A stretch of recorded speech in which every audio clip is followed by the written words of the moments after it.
Becoming a billionaire on its own is one of the most impressive and difficult things to achieve in your lifetime. But becoming one of the fastest self-made billionaires in the world is another achievement in itself. There are so many different ways that the billionaires of the world could have achieved their status and wealth. A majority of the people not on this list have inherited a business or a sum of money from their parents. The people on this list are the people who have worked with a group of their friends or alone to make their own idea become a reality. A majority of the people on this list will be well-known celebrities, and while we know how they mostly made their money, we don't know the ins and outs to every project, and that's what this video is going to delve into. Number 5. Pierre Omidyar, 3 years. At the age of 23, Pierre started to write the original computer code for an online venue to enable the listing of a direct person-to-person auction for collectible items. He created a simple prototype on his personal webpage, and eventually he launched an online service called Auction Web. Well, of course, today we all know Auction Web as eBay.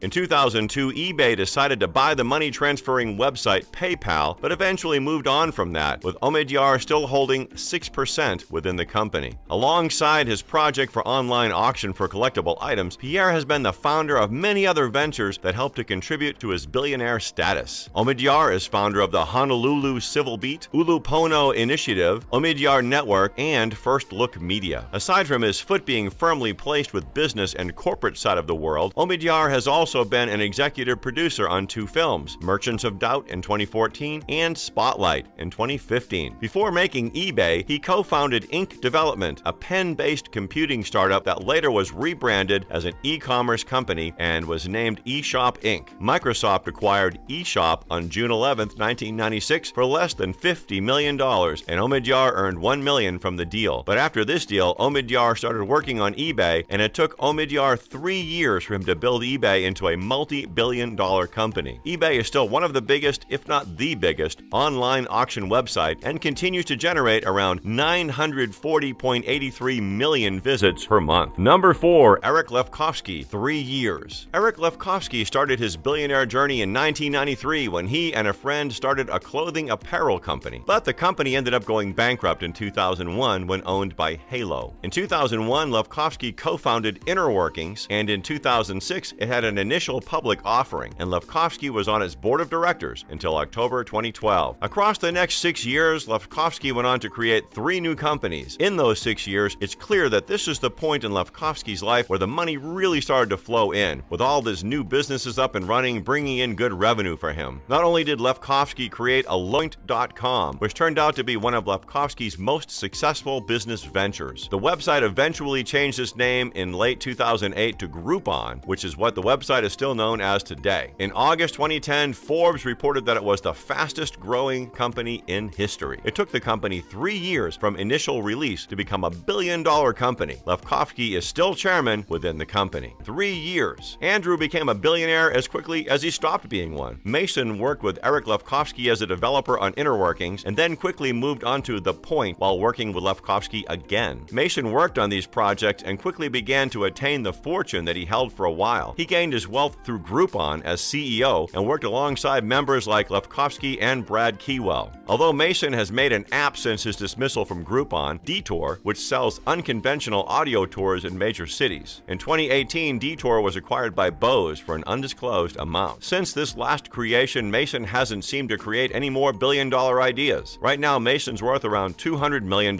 He became a billionaire very quickly, but due to his poor management skills and childish antics during his time as CEO for Groupon, as stated by Herb Greenberg of CNBC when talking about the worst CEO of the year, Groupon decided to let him go. Hopefully, Mason can find that one sparkling idea and push his way back up the ladder once more. Number 2. Gary Winnick, 1.5 years. Gary Winnick is a philanthropist and financier who has been working with large booming businesses since 1972. Winnick is best known for founding and being chairman of Global Crossing between 1997 and 2002. While being chairman at Global Crossing, he developed the pioneering telecommunications company. He resigned from the company in 2002, just before the company filed for bankruptcy protection. He is a global philanthropist who has funded hospitals, museums, schools, and college scholarships. Alongside his work for these large corporations, Winnick has also been well known to give a lot of his money back into the community. Winnick founded the Winnick Family Foundation in 1983, which has, since its initial creation, funded initiatives as the Winnick Family Clinical Research Center Center at Cedars-Sinai Medical Center and the Winnick International Conference Center of the Simon Wiesenthal Center in Jerusalem. Winnick serves on several boards, including the Museum of Modern Art, the Simon Wiesenthal Center, Hillel International, and the Greatest Generations Foundation. Alongside funding and founding several ventures, Winnick has also been known for financing scholarships for university students. Long Island University. Winnick became a billionaire thanks to his starting job as chairman for Global Crossing. He developed a lot of great ideas there. As time moved on, Winnick became more well-known for his philanthropic work, and through that, he gained more money as his exposure went up within the community. As of right now, Winnick currently has a net worth of around $1.5 billion, and I don't see that changing anytime soon. With the amount of baskets he has eggs in, it's unlikely. Let's see if Winnick can keep up his billionaire streak in the next coming year. Number 1, Jay Walker, 1 year. Jay Walker is the fastest self-made billionaire, having gotten billionaire status within 1 year. Walker is an entrepreneur and chairman of Walker Digital. Walker is also a curator of TED Med since 2011 and founder of Priceline.com, now known as Booking Holdings, and the Synapse Group Incorporated. Walker created his company Walker Digital in 1994, and since then the company has gone on to partner, and which gave Walker Digital a massive boost and still continues to do so. Walker Digital is a non-practicing entity and produces revenue through lawsuits, although in 2006, Walker Digital partnered with IGT. In 2010, Walker Digital sold approximately 100 patents to IGT, concluding the partnership. Walker's company, Walker Digital, has a couple of smaller subsidiary companies that place their foot into other doorways. Walker has partnered with a few other businesses during the height of his career, which gave Walker Digital a boost in terms of client bases. The way that Walker has made a significant profit through one of his most favored tactics, filing patent lawsuits. Walker Digital has filed overall around 53 patent infringement lawsuits. The lawsuits involve patents that were invented by J.S. Walker and other inventors at Walker Digital. The patent infringement lawsuits were filed against many technology companies. Walker Digital was Walker's main focus of income due to the lawsuits they issued to giant companies. At this point in time, Walker himself is no longer classed as a billionaire, but remains chairman at Walker Digital. Never miss an upload.